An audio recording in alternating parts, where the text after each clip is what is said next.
السلام عليكم. اهلا بكم كل مشاهدين ومتابعين ملك الكرة في كل مكان، اسعد الله اوقاتكم بكل خير. طبعا يعني انا اولا لازم احيي النادي الاهلي، يعني نقول له انت اديت اللي عليك، وقدر المتاح، الامكانيات المتاحه، وقدر المستطاع زي ما بنقول، او في ضوء الامكانيات المتاحه. دايما بقول الجمله دي، لان انت هتقول النادي الاهلي بس ده ريال مدريد يعني اصل غايب 9 لعيبه، منهم كورتوا وهازارد ومش لا وبنزينا، ده ملوش علاقه خالص، ده ريال مدريد يا جماعه. يعني برضو ايه، عايزين نتكلم بواقعيه عشان الناس برضو ما حدش يضحك علينا. احنا عملنا لغايه الدقيقه 40 قبل ما ريال مدريد تحرز الهدف الاولاني بغلطه دفاعيه من ديانج، بيرجعها لمحمود متولي، ما رجعها له شلوط، فطبعا الراجل ما عرفش يوقفها وجات الجون الاولاني في الدقيقه 42.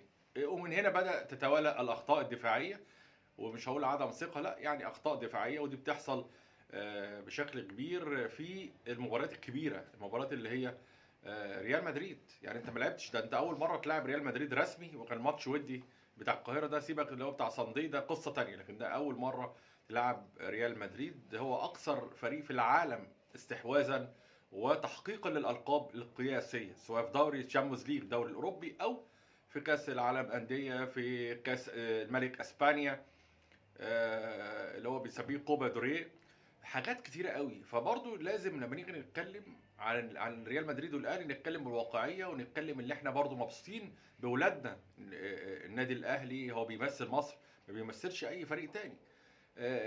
سواء انا مش عايز اتكلم بقى الزملكاويه بيحفلوا وبيقولوا مش عارف ايه والكلام دون، وبيلعبوا فاركو مدريد والكلام اللطيف ده. طب والتاني يقول لك بيلعب في كاس العالم للانديه بعد ما فاركو كسب الزمالك 3-1، بيقول لك ده فاركو كسب الزمالك في كاس العالم للايه، للادويه.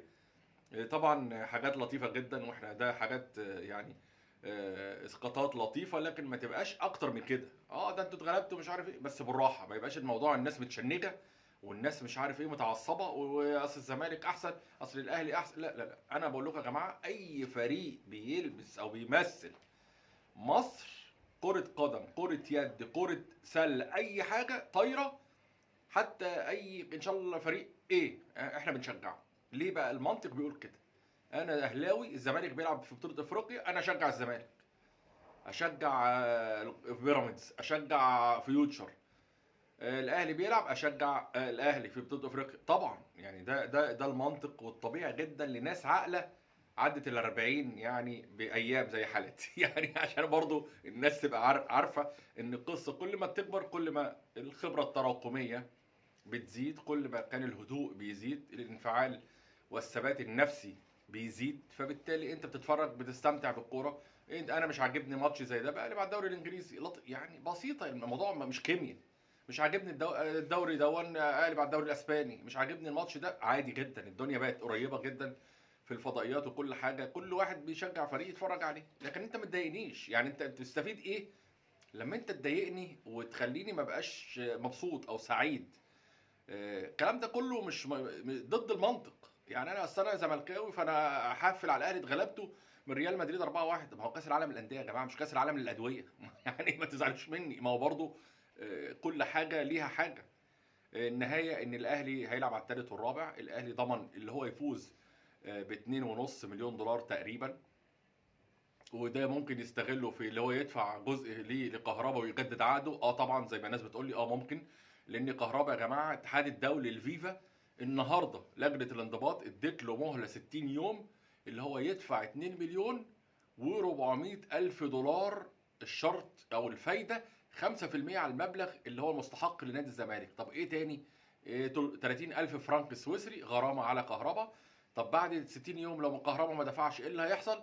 هم رفضوا حكايه التقسيط، لو كهربا ما دفعش بعد 60 يوم هيتم ايقافه عن ممارسه كره القدم مبدئيا 6 شهور، وممكن تمتد الى اقصر من ذلك. نتمنى الموضوع يخلص، ويعني الراجل ابدى استعداد اللي هو يقسط، حد يتدخل الموضوع يخلص الدنيا يعني الموضوع بسيط ان شاء الله. لكن في الاخر انا عايز اقول لكم حاجه، ان فعلا الاهلي رغم هزيمته 4-1، لكن لغايه الدقيقه 40 كان بنديه كبيره جدا، وقفشه ضيع جول ما يضيعش.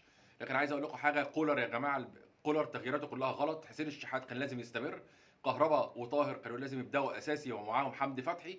بيبسي تاو. انا معلش انا مش هسميه بيرسي تاو، الكمين اللي جايبه لنا موسيماني، لا ده اسمه بيبسي تاو. ده يمشي من النادي الاهلي فورا، لان النادي الاهلي اكبر من بيبسي تاو واكبر من اللعيبه دي. النادي الاهلي اللي مش عارف قيمه النادي الاهلي وجماهيره وتيشيرت النادي الاهلي يبقى لازم يمشي فورا غير مأسوف عليه.